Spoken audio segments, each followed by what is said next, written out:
it, but then it is a great opportunity, no doubt about that. And therefore, I'm very grateful to the Vice Principal and my colleagues in the Department of English and my colleagues in other departments of the college, and also who are online.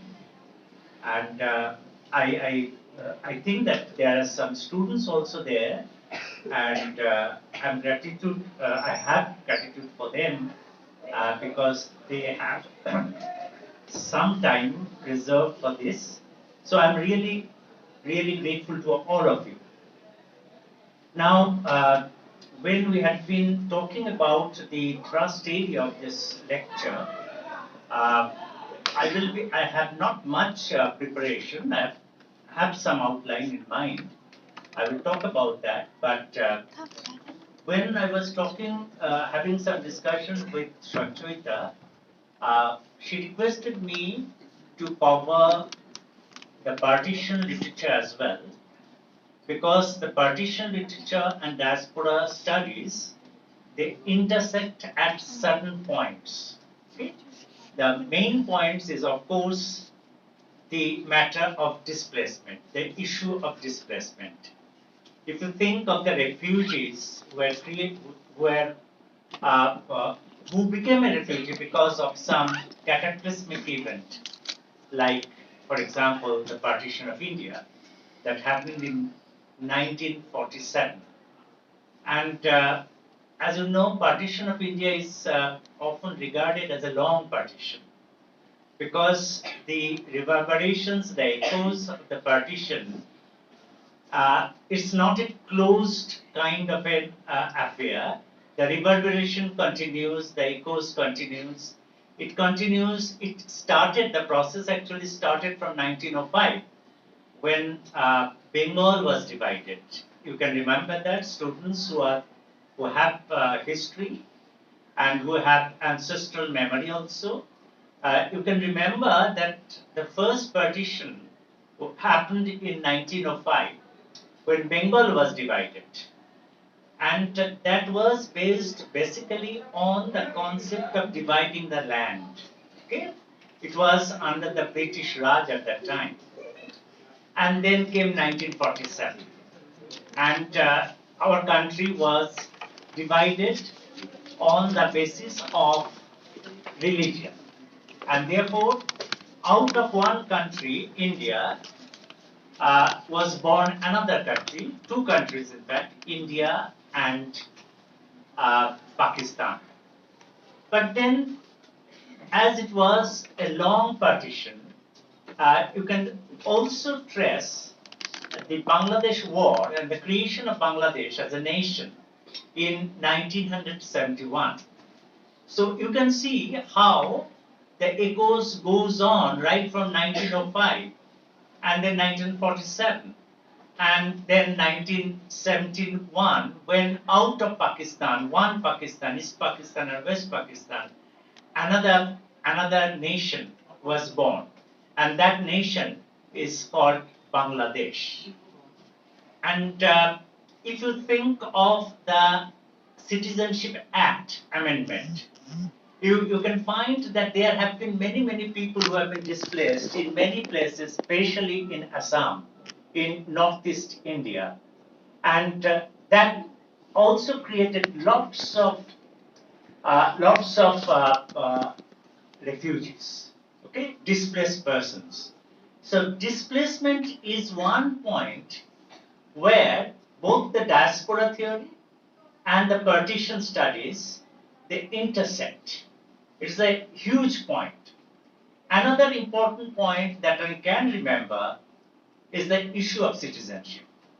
The citizenship, as you know, those of you who have traced the happenings of the CAA, Citizenship Act Amendment, you know that many people who had lived in India, they were declared stateless. Statelessness is a condition. Statelessness is the absence of citizenship. So citizenship is yet another point where both diaspora studies and partition studies meet. Because if you have read uh, stories like, there are many stories in fact, for example, Brick Lane.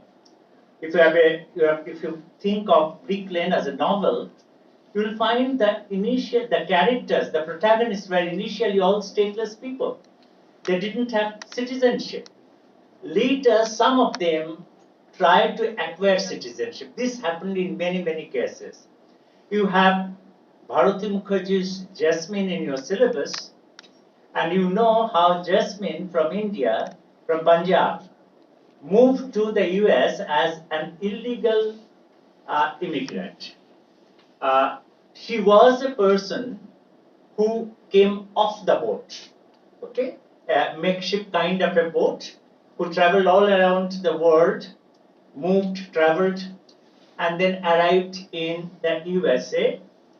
And she was harassed, she was raped like anything, and there she lived as initially as an illegal immigrant, and much later, when the process of Americanization was complete, then she became the citizen of the United States of America.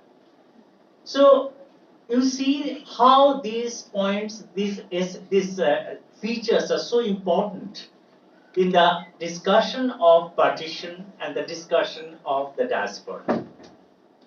I will remind you of another short story written by Jhumpa Lahiri, who is a very well-known writer, and you must have heard the name of Jhumpa Lahiri. You may have even gone through, studied some of our short stories, and some short stories are included in syllabi of different universities also. When Mr. Pirzada came to dine is a wonderful story. And we'll ask you to, especially the students, to go back to the story, because Mr. Pirzada is a character who has come to Europe, come to the USA as an immigrant, as he came there on a very prestigious award. He would live there for some time only, and in the meantime, what happens, the young character Lilia, she doesn't know about the history of India. She doesn't know much about the creation of Bangladesh. She doesn't know much about the history. The only kind of history she has been exposed to is the history of the USA, America. So a person born in India, a Bengali, whose parents migrated to the USA, she was supposed to have some understanding of the history of India or the Indian subcontinent as well. Since she was born and brought up there, and she studied in American schools, and she was blessedly innocent and ignorant of the history. So what happened when Mr. Pirzada came from Dhaka, Bangladesh? It was not Bangladesh at the time. The civil war was going on, and there was a very difficult situation for him, Mr. Pirzada, as he was a Bengali, and as the parents of Lydia were Bengali. Therefore, the Bengalis of the East Pakistan and the Bengalis of West Bengal of India, they were in regular touch. In fact, Lydia's parents invited Mr. Pirzada regularly, fed him. They had dinner together, they had lunch together, and they talked endlessly of the Indian culture, Bengali culture, and they were very, very anxious about what would turn out, because Bangladesh's struggle was going on, which was a continuation of the effect of the 1947 partition. So you see that a young person, Lilia, 8-year-old girl, she was being taught, she had to learn the history. And how did she learn the history? His father was the teacher. His father said that you are calling Mr. Pirzada an Indian, but he is not an Indian. This is a puzzle for the young girl because they talk in Bengali, they speak Bengali, they had conversations in Bengali, they had all the features of Bengali culture. They eat with their hands, they they put their shoes outside the door, they come there and they eat with their hands. So these are all features of the Bengali culture, Indian culture.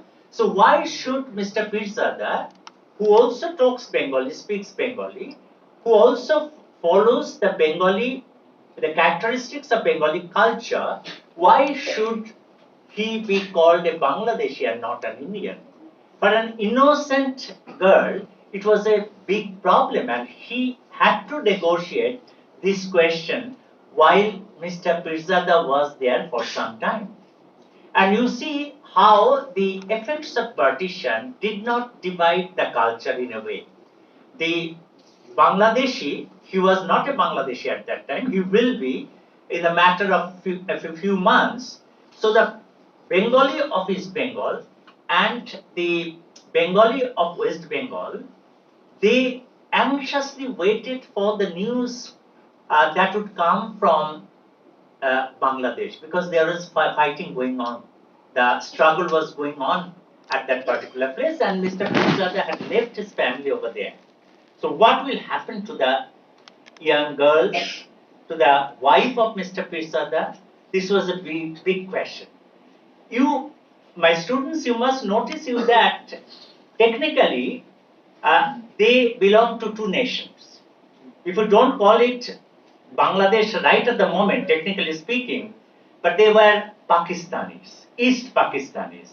And the three members of the family, the Lilia's family, they were not, they were Bengalis, but Bengalis of India, Bengalis of West Bengal. But what happened? The dividing line that was created in 1947 couldn't divide the persons over there. It was on the basis of empathy. It was on the basis of friendship.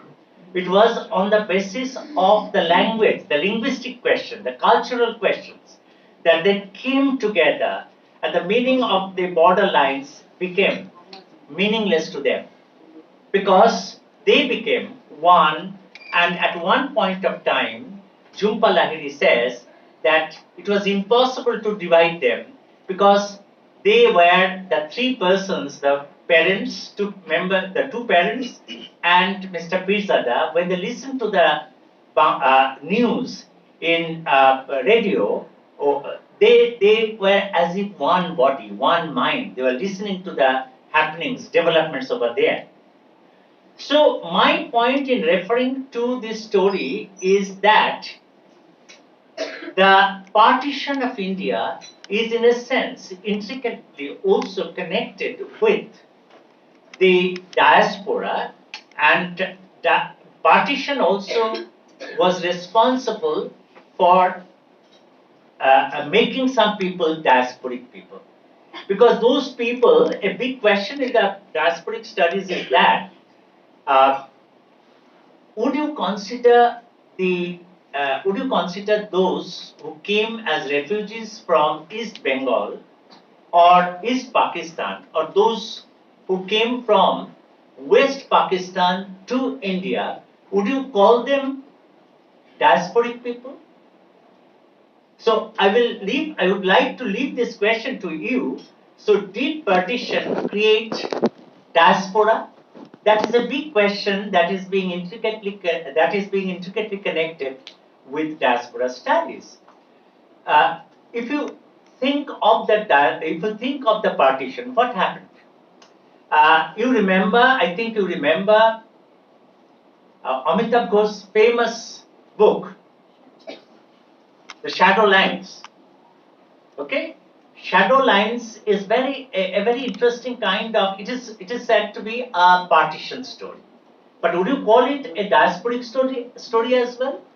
Because there was displacement. Thamma, if you remember the character Thamma, who settled ultimately in Calcutta. It was Calcutta at that time. And she was very much nostalgic about Dhaka, the place where she was born and brought up. Okay? So, was Thamma a diasporic character? This is a question I think we will have to negotiate. If you read the story if you read the novel, you will have to negotiate the story. It is a partition story, but it can also be a story about diaspora, the story, the narrative of a diasporic person. So this is a very critical question which you might think of and have your own answers. I put this question to you, you can think about this. This is a book, very recently published book, 2022, written by one of my colleagues, Dr. Angshuman Kaur, Professor Angshuman Kaur. This book is built on questionnaires. It is about Indian diaspora. Many critics, many persons who are diaspora specialists, and the students who have been doing researches, PhD or MPhil researches on diaspora, they were asked this question: will you consider the partition victims as diasporic persons? So you see how the two phenomena can be connected together. Now, if you think of this particular question, how can you approach the question? I will give you some hints. Interestingly, how can you define diaspora? Diaspora is usually defined as the migration of a group of people who leave their homeland and settle elsewhere in a different nation altogether. Okay? If you are an Indian, you cross the border either through aeroplanes, or by ship, or by land, you will be in the diaspora. But if you come back, you will not really be called, you come back after 6 months, for example. Will you be called a diasporic person? I personally believe he is not a diasporic person. Okay? Diaspora is the migration of a group of people from a particular nation state, like India or Pakistan or Bangladesh or Nigeria, for example. They settle in a different land, in England, for example, or Germany, for example.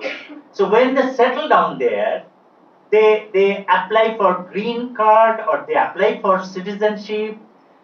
They are in the process of diaspora. Okay, and many of them might gain citizenship rights as well. They will be able to vote, cast their votes. So this is, in short, a very simplistic kind of a definition of diaspora. So if this is the definition, was partition a kind of a diaspora? For example, before 1947, they all stayed in India. A person living in Karachi, a person living in Dhaka was an Indian. So the identity of Thamma was that of an Indian. So suddenly there was this particular line created, the shadow line that was created, the actual line that was created. And suddenly who was an Indian was no more an Indian. So she was a national of India, she was a citizen of India, but suddenly she found in Dhaka that she was not a citizen of India. So at one point of time, she was an Indian, but the next moment she was not an Indian. So will she be considered a kind of a diasporic person? This is a very intricate question. So what happened? I personally think that she was forced to displace. She was coerced to leave the place. She was forced to leave the place. And it was a forcible, coercive kind of a movement, a travel. it was a coercive, forced kind of immigration, and therefore she was a person who had to come over here, and she was a refugee. Okay, and she had to leave.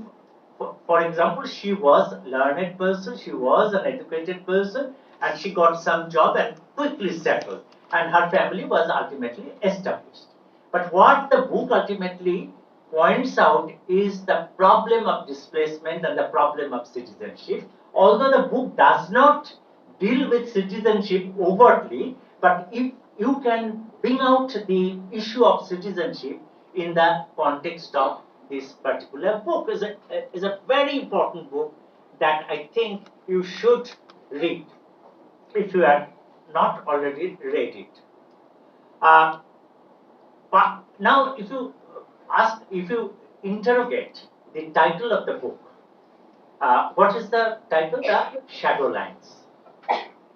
So, what do you mean by shadow lines? Why not the actual lines? So, Amitabh Ghosh here very subtly, in a subtle way, shifts from the physical to the mental, to the psychological. What is the shadow lines? The lines that is almost invisible. Okay, if there is a light, there is a source of light over here, and you put your hand here, in between the source of light and the place where the light will fall, what will happen? That shadow will be created. The shadow is created because some other point, some other factor is working. The source of the light is the generates the shadow. Shadow means if you put your hands off, there will not be any shadow. So shadow is an artificial thing. Shadow is not the real thing. And therefore, the line that was created, the actual line that was created, was the result of all the prejudices that you have, all the differences that you conjure up, all the differences between Hindus and Muslims and Christians that we all create. We are all human beings, but we do not consider each other as friends at certain points of moment, especially when the politics takes the lead role. Okay? So during the partition, what happened is that my neighbor became my enemy. So long he or she was not an enemy, we were friends, we lived together at the same place for a long, long time. So what happened at a certain moment, historical moment, is that the shadow fell. Okay, the shadow fell from our mind. There was prejudice in our mind. We somehow differentiated a Hindu from a Muslim or from a Christian or a Buddhist. So out of this prejudice, out of this misunderstanding, out of this certain kind of, what shall I say, shadowy kind of ideas, the shadow lines was created. The title is the shadow lines, not one line. Okay, the lines, the word lines is in plural. So how do you explain this plurality of these lines? Number one, physically speaking, geographically speaking, there was a physical line, the barbed wire, not only on the eastern side of India, okay, but also on the western sides.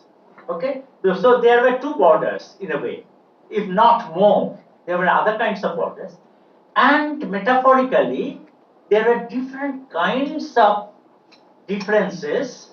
As you know, Derrida talked about differences. Differences is a very interesting kind of a term which is very difficult to analyze. But let us take the word as it really at its means on the surface. You see that I am different because I am the self. Okay, you are not the self; you are the other. We are otherized people. My neighbor became otherized persons. Okay, the identity suddenly became very, very important. Okay, previously identity was not that much important. Now, when we approached 1947, suddenly what happened, as you can remember Auden's poem, you can really, which is in your syllabus, I think, you can really come how sudden it was, how it was not planned in advance, how sudden it was, and suddenly you find your neighbors to be not neighbor in the Christian sense of the term. Okay? So this is the result of the shadow line. So we consider the other as we consider my neighbor as the other because we otherized him or her. In this way, the shadow lines were created. So you see, in a way, the shadow lines can be considered to be a diasporic story as well, diasporic narrative as well, because the lines intersect, the different kinds of lines intersect here. So from that point of view, I think you might reflect on this question, and you will, I think you will be benefited by the insights that you received from the questions that are raised over here. Now, you have been following news all these years. You have been following, for example, the displacements that happened during the COVID, the migrations that happened in the COVID. Some persons, some laborers who were in Punjab or Kashmir were suddenly forced to leave that place and come back to the places, the other. So will you consider this kind of migration as diaspora? Please try to classify these things. Somebody, you are working here, but suddenly you found yourself jobless in Kolkata. And you were forced to leave Kolkata and go back to Kerala. That happened during the COVID time. So they were migrants, no doubt about that. And they were homeless people for a certain period of time. So would you consider this kind of a migration? Because I said that diaspora is a kind of migration. Would you consider this a kind of a migration? Secondly, another type of migration, you have to read Jasmine, Bharati Mukherjee's novel, Jasmine. Will you consider Jasmine's migration from Punjab to the USA via many other places as an instance of that migration? As an instance of, it is a migration, no doubt about that. But will you consider this to be a diasporic migration, diasporic movement? Number three, for example, you have heard about Rohingyas who were forced to leave Myanmar, which was previously Burma, okay, and they came over to Bangladesh and taking risks of their life, risking their lives, and they had to live in camps, makeshift camps. Will you consider them to be diasporic people? Number four, for example, the Afghan people, suddenly they found themselves rushing towards the airport and the borderlines, okay? Because they felt that, because they had earlier experiences, and they felt that living in Afghanistan is no longer a safe thing. And so they rushed to the airports, and in the mass media, in the television pictures, you will find people boarding the plane like anything and even climbing over the top of the plane, on the roof of the plane. And there were some pictures which became very viral. And in one such picture, you can see the aeroplane is flying. Even just after 5 or 10 minutes, you see bodies falling over from the roof of the plane. These were the pictures that you have come across. These were forced kinds of migration. Would you consider this to be some kind of diaspora? Again, our vice principal sir talked about MacLeod Gulch, okay, where there have been, this is the site of the Tibetan refugees who had to leave along with Dalai Lama and others. They had to leave Tibet suddenly when the Chinese attacked. Chinese took hold of the land, and then came. Dalai Lama was almost captive, but he managed to flee. Okay, and they ultimately settled in some places in the northeast and mostly in McLeodganj. Uh, will you call them diasporic people? I will just give you another instances because I am putting more questions than answering them. And that is very much intentional because I want you to reflect on them. I will give just another example. For Ayua Wang is a very well-known critic. She wrote a book. She wrote many books, and in one of the books, she talks about the Chinese trade to Hong Kong. And when the businessmen found that their properties, their capital, their investments are threatened in Hong Kong, what did they do?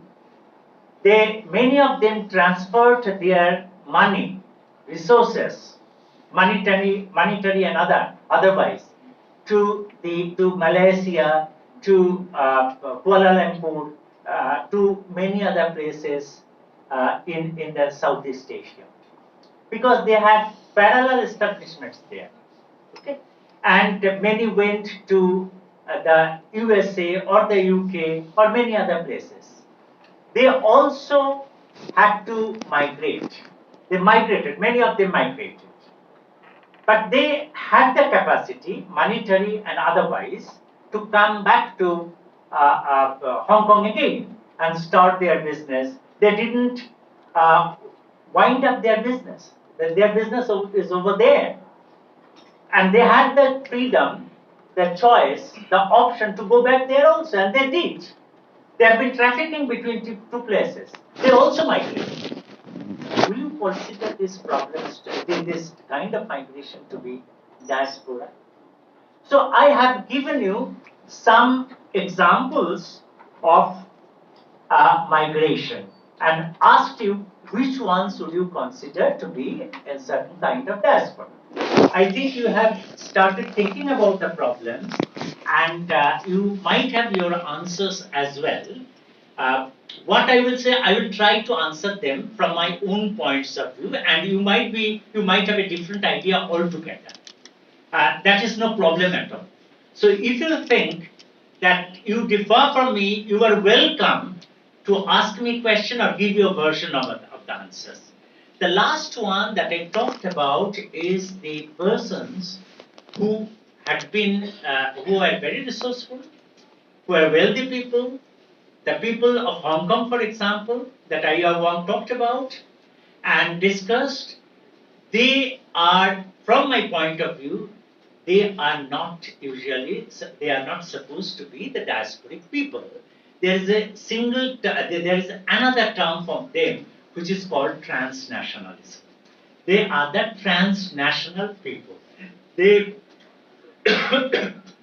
are in a position to move anywhere. Now, usually in my book, thank you, sir. In my book on diaspora theory, the book called Diaspora Theory and Transnationalism, that Sanchuita actually cited. In that book, I have argued that there are two terms.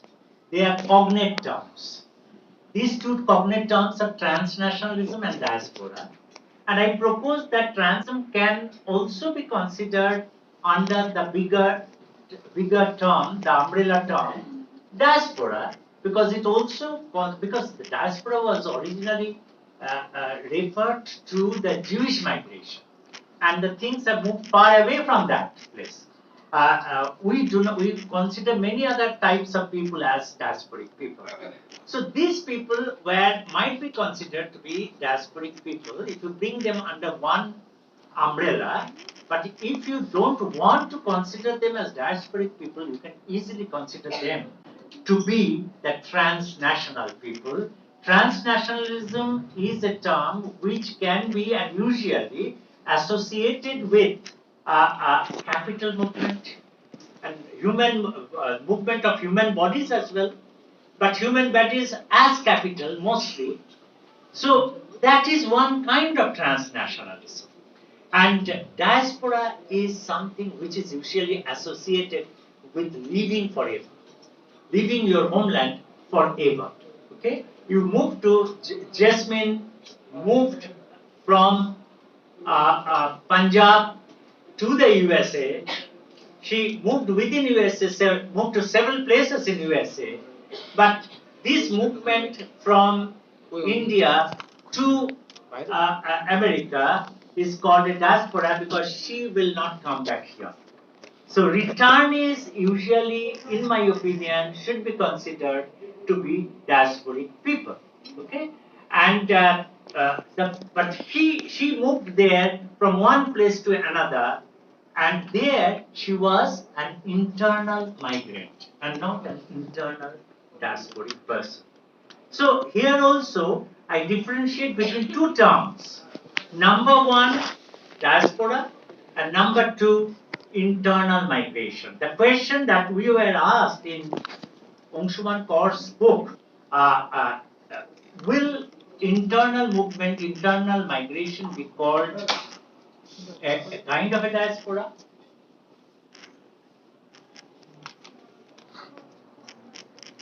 And some persons like me and Jasbir Jain, we differed. We said no, it cannot be considered to be an internal migration from Kolkata to Delhi, even if you live there for a long, long time, will not be considered to be a diaspora because that is internal migration. You can come back to your place anytime you like. You won't have to show a passport or visa. You don't require that. It is your homeland. You come back to your place, the same place from where you moved. So from that point of view, it is not a diaspora. Diaspora basically means a movement out of the nation state to which you belonged to another nation state to which you will have to acculturate, to which you have to assimilate. Okay, and there is also the two terms. I've used the two terms: assimilation and acculturation. And as students of literature, students of diaspora literature, you should be aware that these are two terms. Acculturation is familiarization with the culture of other persons. Okay? But you can keep your own culture intact. Not much of a problem.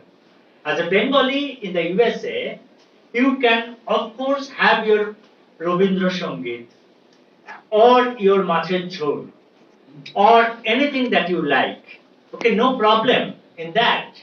Okay, you like biryani and you can have the biryani there in the USA or in the UK, no problem. And there are many outlets in the UK and the USA right now where you can have biryani.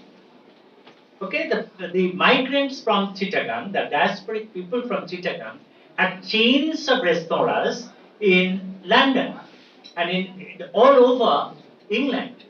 So they are obviously diasporic people.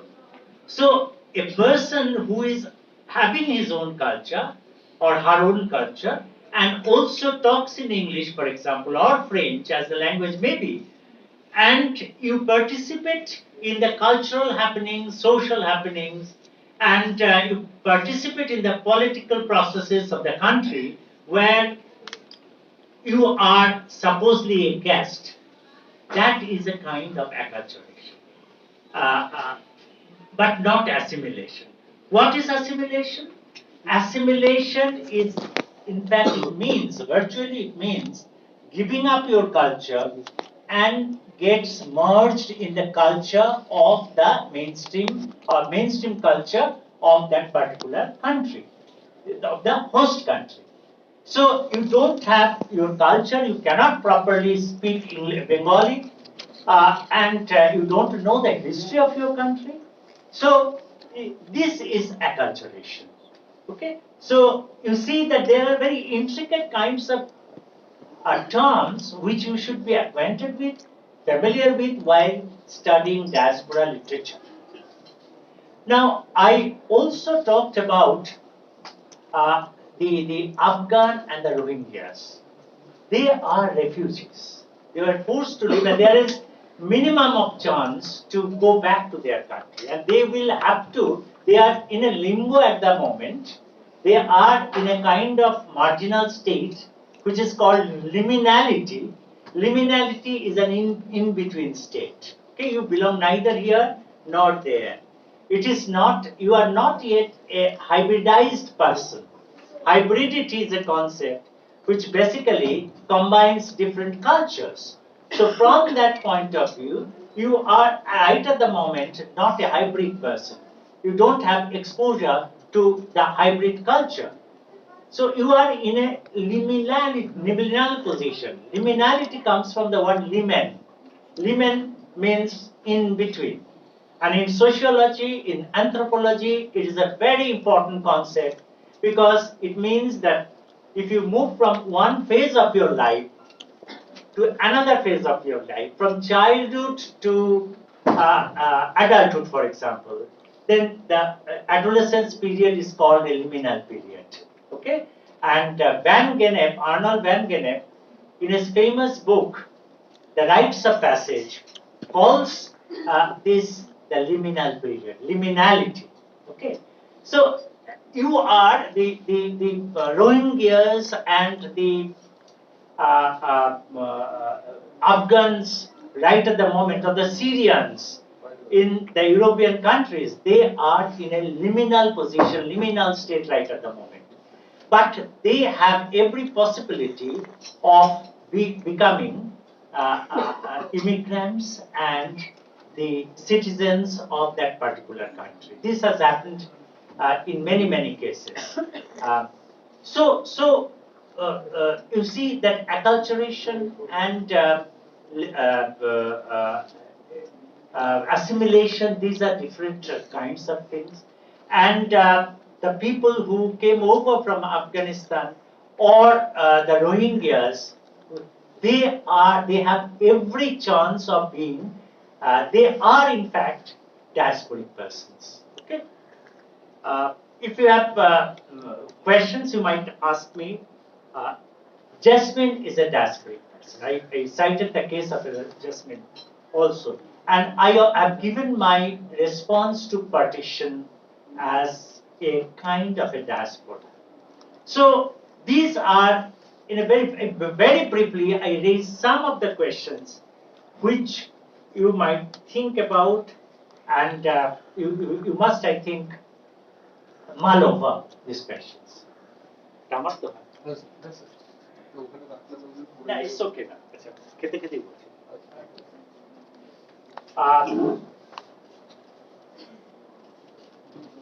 This brings us to the important question of home.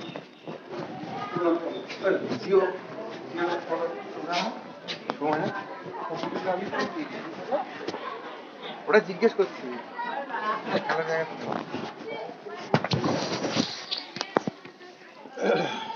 আর জিওটা তুলতে হবে না, এমনি তুললেই হয়, এমনি তুললেই হবে।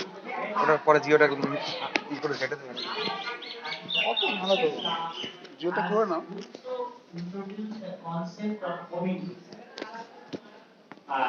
What is homing desire? I think the idea has not been properly analyzed and defined in Officer Bra's book, Cartographies of Diaspora. And you go back to the area. In a sense, he talked about the person who might be in London, but who might be feeling nostalgic about some other place. That is a kind of homing desire. Or a person settled in London, for example, but feeling quite comfortable there, is the homing desire. Something like this, but this is a very intricate question. But home is again a very important issue in diaspora studies. Why? The first question is, which one is your home? Will you consider the two words home and homeland as the one and the single idea? Is home what you call homeland? Or are they different concepts? Jasmine, which one is our home or homeland? Is the USA our homeland, or India, Punjab is our homeland? So, have your own answers. But so long, in the long history of partition, as in a long history of diaspora studies, in social science, diaspora has been discussed for over 40 years. In literature departments, more or less from 1980s, late 1980s, diaspora is an important concept, but it came to be discussed in a more meaningful way after the 1990s, from onwards the 1990s, okay, late 1990s. Previously, in the earlier stages of diaspora criticism, the word home usually referred to the homeland, ancestral homeland. India, for example, for Lilia or for Jasmine, the country from which she came from, they come from. And Ostland was the country where you are right at the moment in the diasporic position, maybe in the liminal position, and that is Ostland even at that point of time. But as times went on, towards the end of 1990s, what happened is that the meaning of the home and the homeland began to change. Okay, because you are no longer feeling a stranger to be a stranger in the US right now or in England right now, and the younger generations, they think it to be their own homeland. Okay, so the meaning of homeland becomes much more ambiguous, because for the elder generation, homeland might be India or Japan or wherever the persons migrated from, the ancestral country. But for the younger generation, the meaning is homeland. If the child of an Indian immigrant born and brought up in the USA or UK or Germany, they know that language very well. They have been educated in English medium schools, in American institutions. They have friends of all communities. When they come over to India, they feel like a stranger.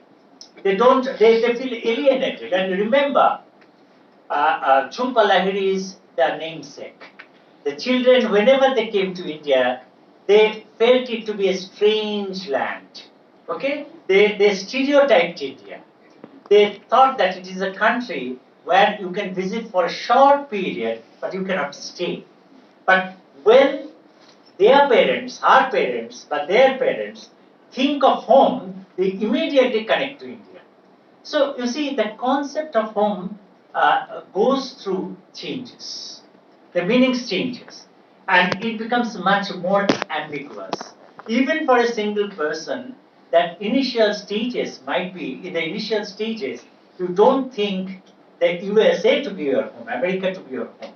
But later on, when you get acculturated and assimilated and even have your green card or citizenship, then you might be feeling like someone who is participating in the mainstream culture and mainstream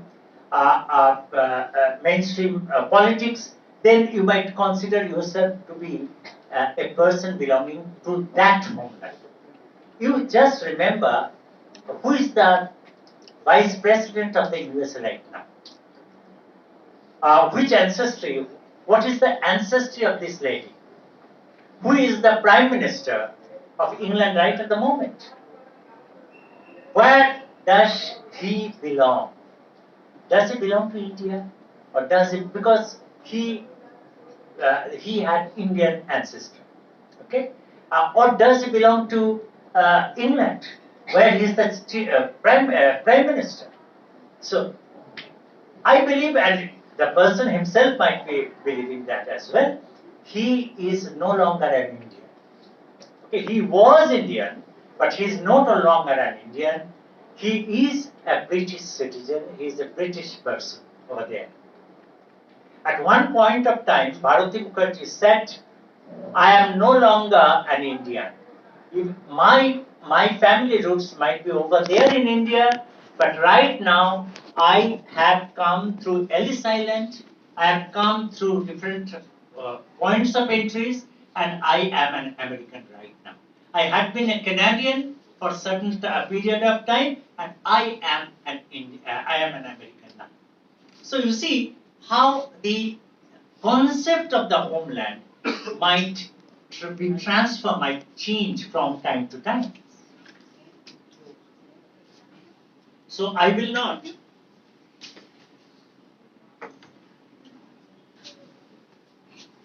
How much time? 10 minutes? আমি একসঙ্গে খুব বেশিক্ষণ বলতে পারবো না আমি আর হয়তো 10-15 minute. So you see that generation is also important. I cannot cover everything which comes under the umbrella of diaspora studies. I will just point out certain areas which might be useful for the students, and maybe for some early career teachers as well. Interestingly, so diaspora studies, if you consider this term, diaspora studies,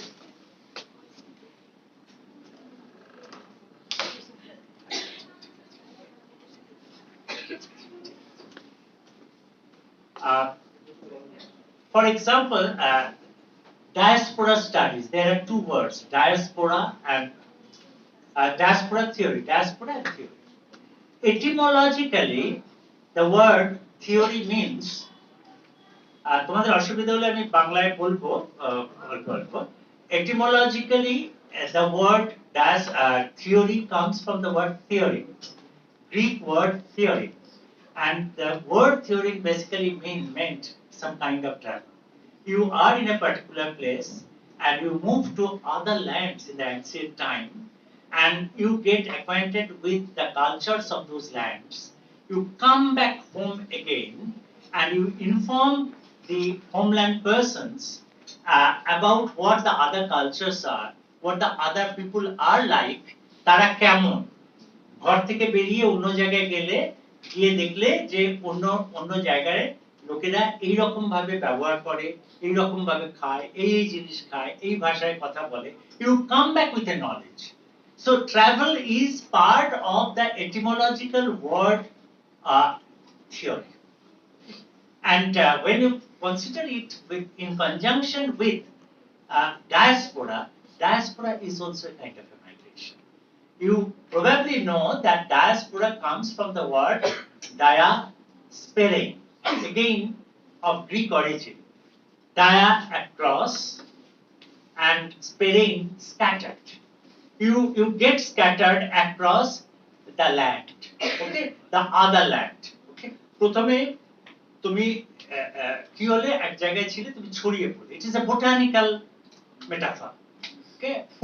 ফুলের ছবি, ফুলের যে রেণুগুলো ছড়িয়ে গেল অন্য ল্যান্ডে, ছড়িয়ে গেল আরেকটা দেশে, সেখান থেকে নতুন ফুল, নতুন বংশ, নতুন গাছের উদ্ভব হলো, and that is a kind of a diaspora. This is the original meaning of the word. It comes from diasporing, and theory, as I said, also meant travel in a sense. You go beyond your country and you come back with knowledge. তুমি বাইরে যাচ্ছ, নিয়ে অন্য বৃহত্তর পৃথিবীর যে জগৎ, তার আচার বিচার সমস্ত নিয়ে তুমি ফিরে আসো। You become a rich person from the point of view of your knowledge. Okay, you come back richer. Diaspora theory, দুটো কথার মধ্যেই তোমার কি আছে, the common element is the element of migration, common element of movement, okay, common element of movement to other places, okay. But the word coming back, returning, is not usually there. As the word developed over the times, because it's an ancient time. In the case of Armenians, for example, or in the case of Greeks, or in the case of Hebrew, originally the diaspora is applied to the Jewish diaspora, Jewish movement, migration. They were forced to live there. And diaspora initially also was a curse term, curse word. গালাগালি দেওয়ার কথা, ভগবান এসে দেখলো যে নষ্ট হয়ে গেছে, এদেরকে গালাগালি দিল। কি গালাগালি দিল? বাইবেলে আছে, বাইবেলেতে আছে কি ভগবান কি ওদের অভিশাপ দিলেন, যে তোমরা ঘর ছাড়াও। ঘর ছাড়া কথাটার মধ্যে একটা কি আছে, একটা একটা অভিশাপ আছে। সুতরাং অরিজিনালি এই ডায়াসপোরা, এই অভিশাপ কথাটা ডায়াসপোরা কথাটার সঙ্গে যুক্ত ছিল। পরবর্তীকালে কি হয়ে গেল, যে ওয়ার্ডটার মানে আস্তে আস্তে পাল্টে গেল। এখন ডায়াসপোরা বলতে তুমি সব রেফিউজিকে বলতে পারো, তুমি মাইগ্রেন্টসদের বলতে পারো, তুমি তুমি অন্য যে কোনো ধরনের মুভমেন্ট, রিফিউজি তো বললাম, যে গিয়ে অন্য জায়গায় তুমি সেটেল করতে বাধ্য হচ্ছ কোনো কারণে, তোমার অফিসের কারণে, কাজের কারণে, পড়াশোনার কারণে, you come under the common umbrella of the umbrella term diaspora. Okay, so here, as I told you, in the word home becomes very problematic, and here I will say a few words about generation, the importance of the generation, and I will try to close down my discussion because it will be almost like 1 hour. I don't want to stretch beyond 1 hour because you are being it is a great demand on you to listen to my talk, and you might be bored after some time. Generation is a very important factor in diaspora studies. I talked about it earlier. When Mr. Pirzada came to die, দেখো ওয়ার্ডটা use করছে ডাইন, বাঙালিরা সাধারণত ডাইন বলছে না। What do they সে? আমরা বলি রাতের খাবার খাই, কিন্তু এখানে ডাইন কথাটা বলছে, which is intricately connected with, আমরা কি বলি রাতে খাবো, দিনে খাবো, টাইমটা বলি আলাদা আলাদা করে। সাধারণত প্রাতরাশ বা এরকম হয়তো কথা আছে, আমরা ইউজ করি না। হ্যাঁ, ডিনার, সাপার, ব্রেকফাস্ট, লাঞ্চ, প্রত্যেকটা কথার সঙ্গে টাইম কানেক্টেড এবং মানে কানেক্টেড।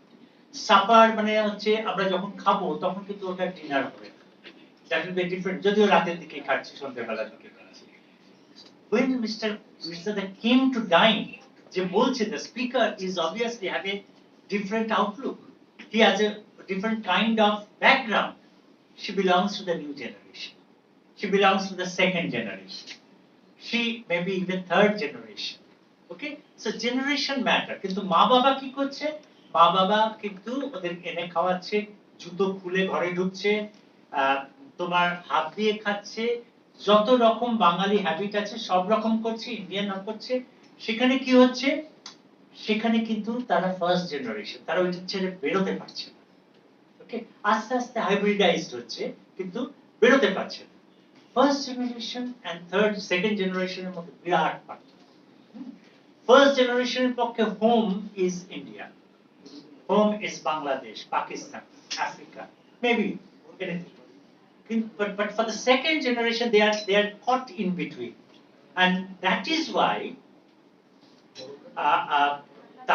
তাদের প্রবলেমটা অনেক বেশি, মানে তারা বুঝতে পারছে না যে কোথায় যাবে, কোন জায়গাটা যাবে। তারা নিজেদেরকে মনে করে দে আর ব্রিটিশ, দে আর ইংলিশ, দে আর আমেরিকান, কিন্তু মা বাবার চেহারা এই সমস্ত দেখে কি হয়ে যায়, they are immediately recognised as the other, as a migrant, as the outsider. তাদের প্রবলেম হয়, even though they are well conversant with everything, cultural, political matters over there. যার জন্য অনেক সময় মজা করে বলা হয় যে ব্রিটিশরা আমাদের কতদিন সময় নিয়েছিল ভারতবর্ষ দখল করা। এখন কি বলা হচ্ছে যে ভারতীয়রা কি সময় নিল, অল্প সময়ের মধ্যে ইংল্যান্ড দখল করে নিল। কেন? এখন prime minister Indian, so called Indian, হ্যাঁ, এরকম ভাবে মজা করে এখন বলা হয়। The generation is very important. So important is generation that many authors have ingrained. They have integrated the concepts of the generation in their representations, literary representation. Japaneseরা যারা আমেরিকায় থাকে, they have coined 3 terms. I've talked about these 3 terms in my book. Issei, Nisei, Sansei. Issei মানে ই হচ্ছে তোমার 1 2 3 4 এই কথাগুলো বোঝা। ই মানে হচ্ছে 1, first generation. Sei মানে generation. Issei means the first generation of Japanese settled in America. Nisei, second generation of Japanese actually settled in America. Okay. Nisei means third generation of Japanese settled in America. Sansei means somebody